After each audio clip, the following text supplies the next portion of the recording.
life and you're watching this recorded later on, I don't know. I don't know who's watching it, where they're watching it from, where you're at in life, but here's what I know. Wherever you find yourself on the faith spectrum, whether you're saying, I'm not very sure about the existence of God, or I don't believe in God or at all, or maybe you find yourself where you've really just been growing in your faith a lot and you're like, I talk to God all the time and I have a great relationship with God. Wherever you find yourself on the faith spectrum, I want to propose a concept today that we hold strongly here at New Story Church, a conviction that we have, and the conviction is this, is that God is alive and he's constantly moving and acting in the world around us.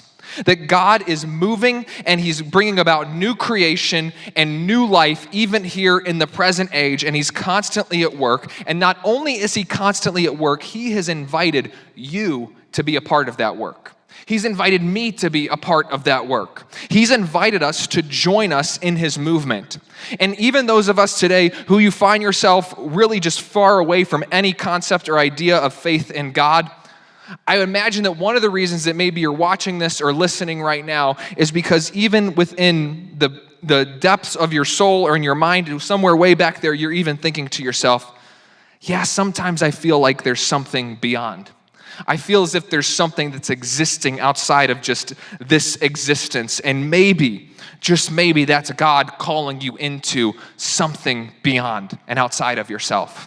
Or for those of us who we've been walking in faith for quite some time, sometimes I think we find ourselves in a spot where we function as if God is alive, but he's not always moving, and he just occasionally moves, and he occasionally gets involved, but he's not always concerned about being involved in our lives. We kind of develop this concept and idea of God just occasionally shows up. Yeah, he sees everything, but I don't know if he's always working. But I want to make the contention today as we sing in one of our songs here at New Story Church, Waymaker. It says, even when I don't see it, you're working. I want to take it even a step further and say that even when we don't see it, he is still calling us to do a good work. Even when we don't feel it or understand it, God is moving in the world, and he's invited every single one of us to be a part of that movement. Henry Blackaby said it this way in his book, Experiencing God, that he wrote over 40 years ago. He said, right now, God is working all around you. One of the greatest tragedies among God's people is that even though they long to experience him, they don't know how to recognize him at work in their midst. This is what happens so often. We don't see God moving and working around us. And as I've talked about here before, we have this idea that instead of us joining God in his movement, we are waiting for God to just jump on with our agenda and get involved with what we're doing. But God is always moving. God is always writing a new story. He's always bringing about new creation and resurrection life, and he's invited us to recognize that and see that and respond and be a part of his movement in the world.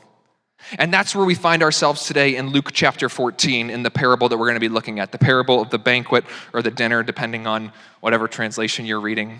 But in this parable, there's a master. He's throwing a party, and he sends his servant out to invite people to the party. And then people begin to make excuses as to why they can't come to the party.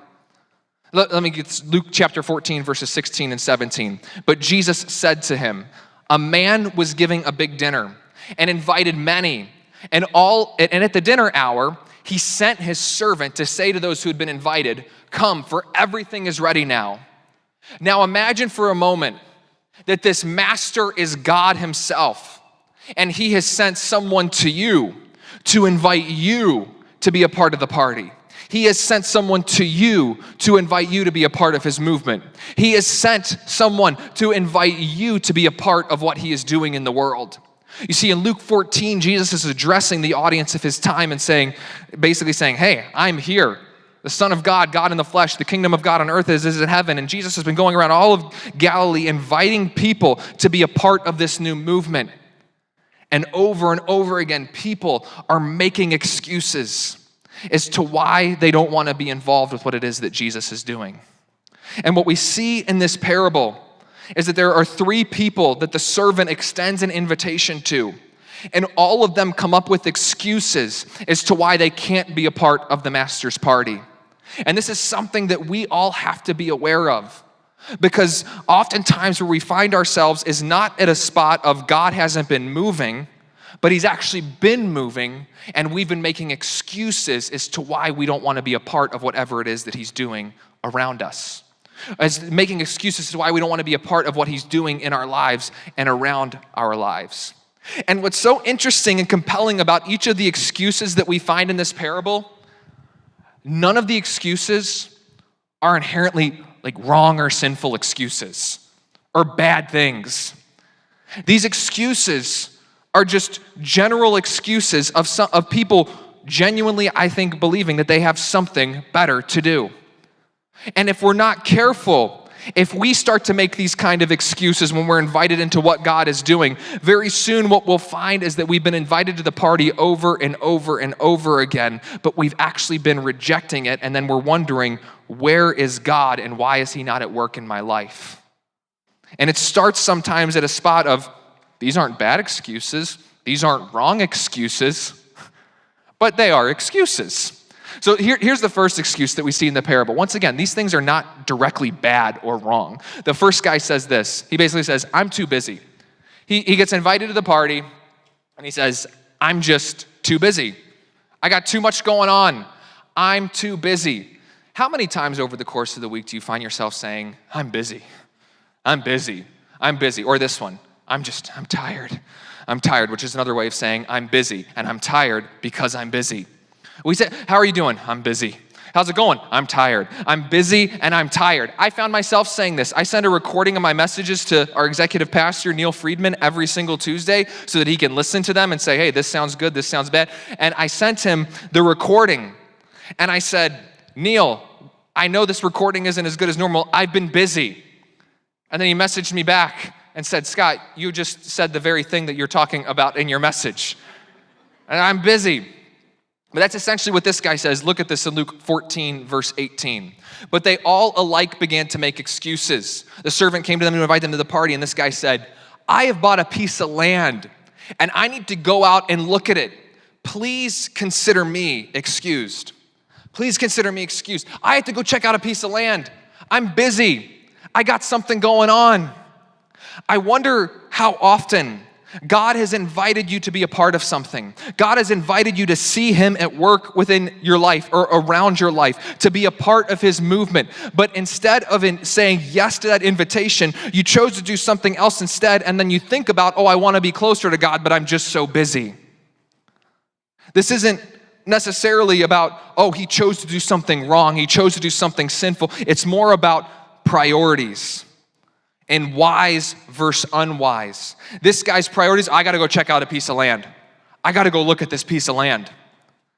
How often have we found ourselves being invited into the presence and the movement and the new creation work of God in the world around us? I'm just too busy. I'm just too busy. And we can all get there. I know I've been there many times. But it's not that God is not speaking into your life. It's not that God is not speaking into our lives. It's that we're choosing to listen to other things instead. We're choosing to be involved in other things instead. Look at the next excuse, which is very similar to I'm too busy. I have something better to do. I have something better to do. Yeah, that party sounds great. I'd love to go. I'd love to be a part of it, but I have something better to do. Look at what this guy says. He says, another one said, I have bought 5 yoke of oxen, and I'm going to try them out. Please consider me excused. If this guy was able to get this type of oxen, this many in this time period, he would have been considered to be wealthy. I almost see this guy as one of the good old boys, like, hey, I just got some ox to go check out. Me and the guys, we got to go look at the ox. We got to check out my new toys over, because the ox would have been like the 4-wheeler or the snowmobile, We got to go check these things out. We got to go see this stuff. The party sounds nice, but me and the boys, we're going to go check out the ox. We're going to have a good time right now. It's not a bad thing.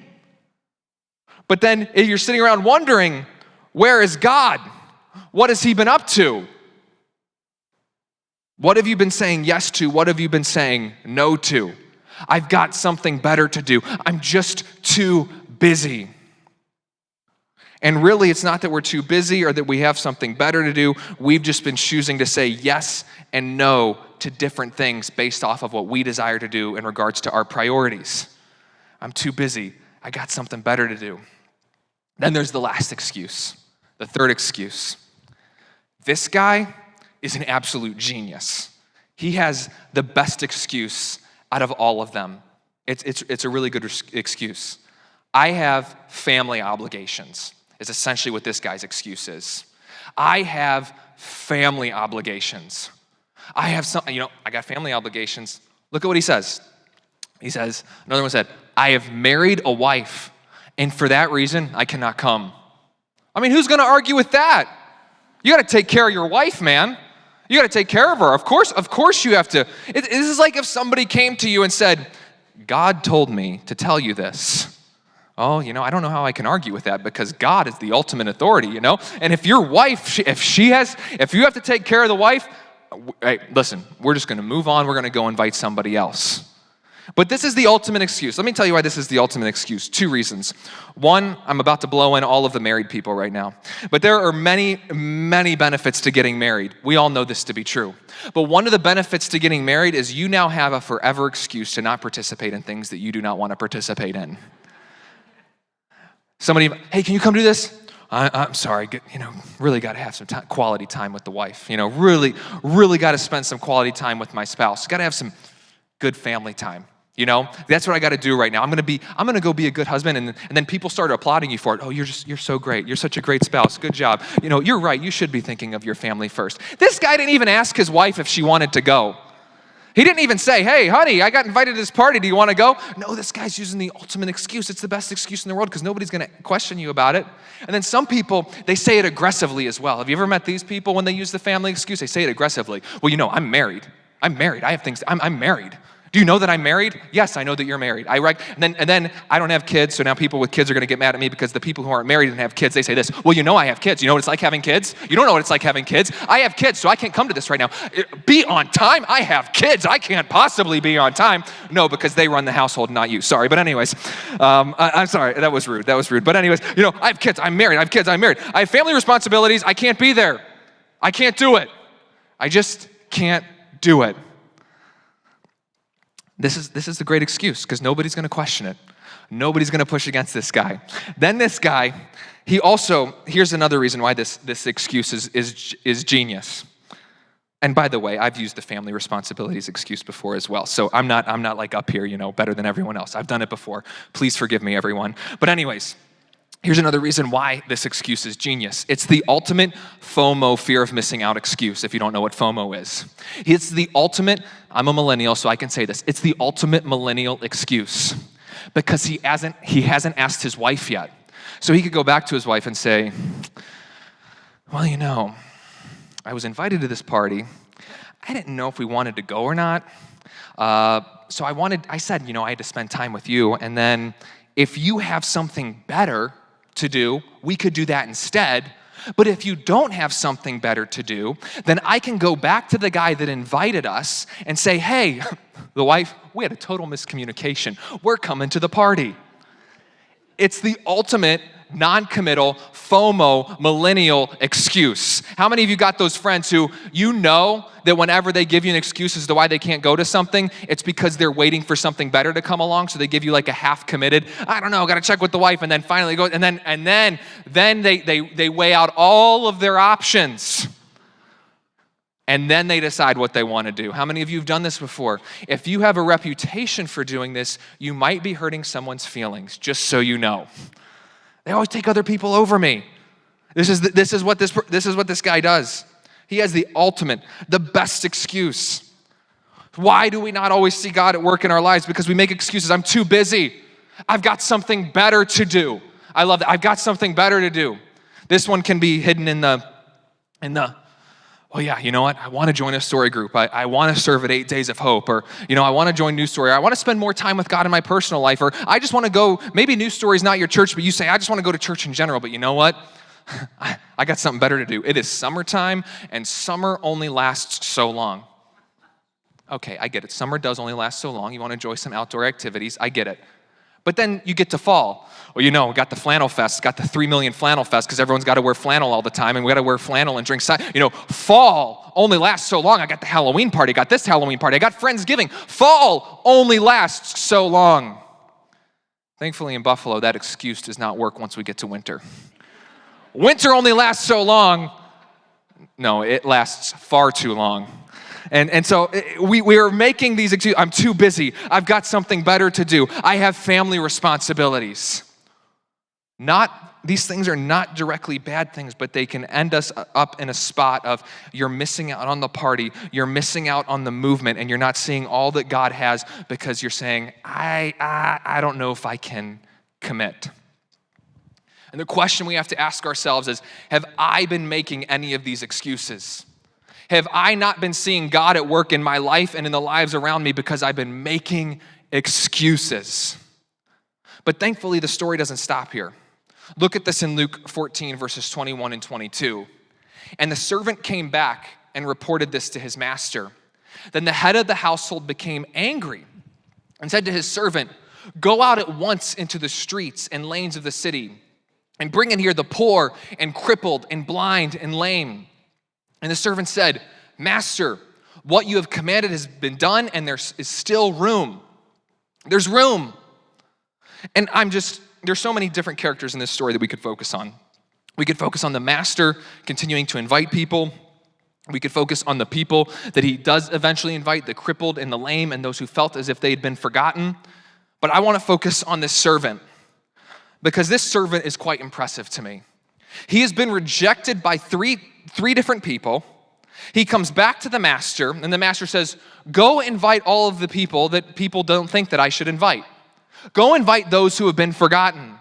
And the servant goes out to invite those people, which is interesting. If I'm the servant at this point, maybe I wouldn't say this, but as somebody watching from the outside, I'd have been like, my master has lost his mind. Does he not realize that nobody wants to go to his stupid party? 3 people have already rejected him. The party must not be that great. Nobody wants to hang out with this guy. And he keeps inviting people. I'd be exhausted. I went and invited 3 people. There's nothing worse than inviting somebody to something and then blatantly just saying, no, not interested. I've invited 3 people, and now my master wants to keep inviting more people. This guy is nuts. He's lost his mind. I don't want to keep doing this. I have something else to do. I can go find, something else to do. I'm sure there would have been consequences in this time period for saying such a thing to your master, but I'm very impressed by this servant, and I believe that this servant, in a sense, can function as the ideal for who we have been called to be as the church, for how we can participate in the movement and the activity of God, even when we don't always see it or feel it. That this servant said to the master, "Okay then, I'll go invite those people. I know I've been rejected. I know that this task is not necessarily the most glamorous task in the world, but I will go and invite more people. I will go and invite the people that nobody else would invite. I'm going to run to the outskirts and extend an invitation to the crippled and the lame and those that everyone else has forgotten about. I will do this." And what this servant decides to do, I believe, is a connection to the calling of the church to continue to move forward, even in the midst of rejection. Because he had been rejected 3 times. And when you're rejected, when you feel a sense of rejection, you wonder for a moment, did I fail? Am I a failure? Did I mess up? Did I not hear from God properly because I was rejected? And when you continually become rejected over and over and over, you start to wonder, maybe I didn't hear the command properly. Maybe I messed up. Or maybe I'm just a failure. And as I was thinking through this story and this servant, and then what happened when he came back to the master said, "There's still room." It meant people started coming to the party who they had invited. Not the first 3, but the people that they started going to on the outskirts. And I want us all to see that there is a reward on the other side of rejection. There is a reward awaiting you on the other side of rejection. That when a door closes, it doesn't always mean that you didn't hear God properly. It doesn't always mean that you're a failure. Sometimes when a door closes and you feel rejection, that means that there's a reward elsewhere and He's directing you to an open door somewhere else. Amen. There's always a reward on the other side of rejection. Imagine the reward that this servant would have experienced when he's running and he's exhausted and he's inviting people.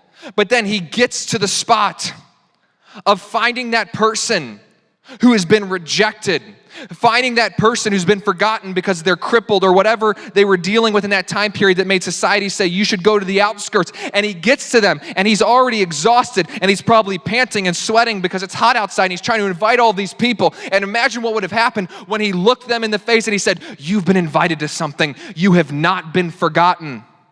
Imagine the reward that he would have experienced in his heart, the joy he would have experienced in his soul when that person maybe began to cry because they thought they were forgotten. They thought that they were lost. They thought that they were alone. But there's a master who's saying, "No, you can come in." Imagine the reward that was felt on the other side of rejection. Whenever a door closes, that means that there's just another open door that God has for you that maybe you didn't previously see. When I was 19 years old, I'd been living in Buffalo for about a year. And I remember I applied to intern at a church in Charlotte, North Carolina. And some other believers had surrounded me and said, "Yeah, this is a good move for you. This is where God is leading you." I thought, this is where God is leading me. This is where I need to go. And I put this video together for the internship to apply, and I sent in my resume. I thought, this is it. This is where I'm going. This is where God has me to go next. This is, I heard this is ready. I'm ready to roll. And then I ended up getting an email that I was rejected. And I thought, what did I do wrong? Where did I not hear? What happened? Where did I mess up? And so I'm a 19-year-old, not currently in school, no degree at the time, not knowing what am I going to do next. And then from that place of rejection, God opened another door. And then about 3 months later, I started dating Kim. Then not long after that, we were engaged. Then not long after that, we were married. Then about 4 to 5 years into marriage, we started putting a team together to start New Story Church. And what I started to see was from that place of rejection, there's a reward. It might take some time. It might take a few weeks. It might take a few months. It might take a few years for you to see it. But there's a reward on the other side of rejection where God is calling you to a different door. It just may not be the door that you thought it was. And so instead of feeling defeated, instead of giving up, instead of saying I'm a failure, it's time to stay focused and say there's a reward. It was in the depths of rejection that we were given the reward of resurrection. Jesus, who was rejected and alone and betrayed by one of his closest followers, beaten and bruised, alone in that place of rejection, died on a cross in a grave for 3 days, came out of the grave 3 days later, and from that place of rejection, then came the miracle of resurrection. You never know what God is up to. And he is always working. And even in rejection, he's invited us to be a part of that work. When a door closed, he's just opening a different one. And then the story doesn't stop there. And the master said to his servant, "Go out into the highways and along the hedges and compel them to come in so that my house may be filled. For I tell you, none of those men who were invited shall taste of my dinner." He continues to send them out to invite, to bring in more people. And he sends his servant, and the servant is running, and he keeps building, and he keeps moving. Did you know that the Spirit of God, the Holy Spirit, does not just equip you with faith, but he equips you to be faithful? That's a part of the fruit of the Spirit: love, joy, peace, patience, kindness, goodness, faithfulness. And just as God has been faithful to us, we have now received a calling to be faithful to his mission, to be faithful, to be committed, to be all in. He went all in for us, so we respond by going all in for him. And this servant, he was faithful, he was committed, he was all in. And as we continue to think about how can we build the church, what have we been called to do to write a new story, what we will see is that faithful people fill the kingdom. It is through faithful people that we fill the kingdom. Faithful people who say, I might be rejected, I may not understand it, I don't always see it, but you know what? Here's what I do know. Wherever people are, that's where God is. Wherever God has placed people around me, that's where he's working. And so I'm gonna stay faithful, I'm gonna stay focused, because it is faithful people who showing love, joy, peace, patience, kindness. By doing that, when we reflect the fruit of the Spirit, faithful people fill the kingdom. And I was even brought back to a church planter training that I was at just a couple of years ago, and one of the speakers there was Pastor Craig Rochelle. And if you're a church planter, Pastor Craig is like, he's the guy he started a church in his garage in 1996. And now 25 years later, they have 35 campuses in 10 different states. It's the largest church in the country by attendance. You're like, whoa, Craig Rochelle, he's the ultimate church planter. So all of his church planters are sitting there with our notes out, and he gets up and he's talking about how as a church planter, it can be very easy to start focusing on the finish line of, oh, we got this many salvations and baptisms. You start focusing on all of these outcomes. And he was preaching from Philippians, and I remember him saying, when you're called by God, it's not always about just all of these things that look good. It's about seeing that the prize is in the process. The gift is in the grind. The work is the reward. And I believe that that's what that servant understood, that he kept running and running because he knew the prize was in the process of finding that person who had been forgotten. And the servant knew the master, so he knew for a fact that the party that the master had in store. And he knew that when this person who had felt rejected, who had felt lost, who had felt broken, when they received that invitation, the process of bringing them to the master's place, there's a prize within that. Within the work that you're saying, I've been rejected, I don't know what to do. There's a reward within that good work, because he who began a good work in you will bring it to completion. There is a reward within the work. When you're in the grind of every day, in and out, it's tough. There's up, there's down, there's highs, there's lows. Within that, it's not about the superficial stuff. It's within the grind of the everyday that we see the gift of what God has in store for us.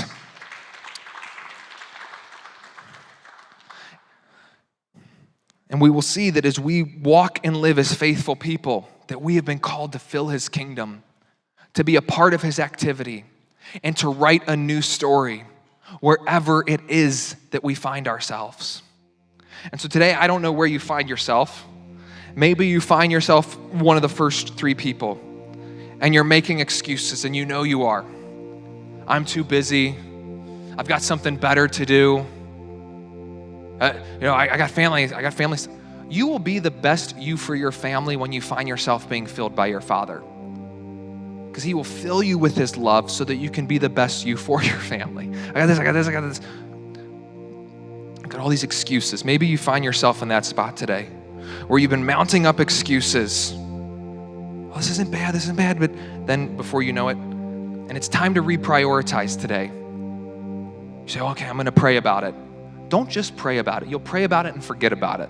You do need to pray about it, but don't just pray about it and forget about it. Today's the day you're gonna go home with your iPhone or whatever it is that you use, your calendar, sorry if you have an Android, whatever it is you use, and you're going to reprioritize today. Today's the day where you say, here's where I can start creating some space. Here's where I can start saying no where I've been saying yes. Here's where I can cut some things out so that I can be who God has called me to be in these other spaces and places. Here's where I'm going to start participating in his movement and start serving and loving and extending kindness to people. And I haven't been able to do that because I've been so busy that whenever I interact with people, I'm just drained. So I'm gonna start taking some time to draw close to him so that when I go to wherever it is he's called me to go to, I'll be full with him and I'll be able to give and serve where he's called me to give and serve. Today's the day. Reprioritize. Look at your calendar. Think through that. I have to do this every once in a while myself. If that's you, you've lost focus, you've been making excuses, today's the day. You go and you start making things different. Start reprioritizing. Maybe you're here and you are one of those people who you feel as if you've been on the outskirts. You feel lonely, lost, forgotten. And I want you to know today that you have been invited into the family of God, that he loves you. He sent his son to die for you. Christ gave his life so that you could have life. He gave his life so that we could live the victorious life, to become a new creation, to turn from our old way of life and embrace the new. He has new life in store for you today, and all you have to do is say, Jesus, I surrender my life to you. Jesus, I give my life to you. And then we can begin a conversation with you as the church to discover what it means to know him and follow him and see that you are truly loved by him and you have not been forgotten and you've been invited into the family. And maybe you're here today and you've been playing the role of the servant, and you feel like you've just been running and moving and working and doing all of these things, but it feels as if you just keep getting rejected. And my challenge for you today, or what I want you to see today, is that on the other side of rejection, there's a reward. That where you see a closed door, there's an open door. And the prize is in the process. God is doing something in you, and he is always moving and working. Don't become discouraged today. Know this today, that faithful people can fill the kingdom and will fill the kingdom, and every one of us has been called to be those faithful people.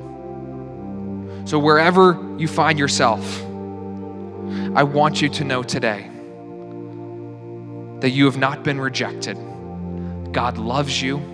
He sent his son for you so that you can have new life. And in that new life is not just a new identity, but a new call and a new purpose.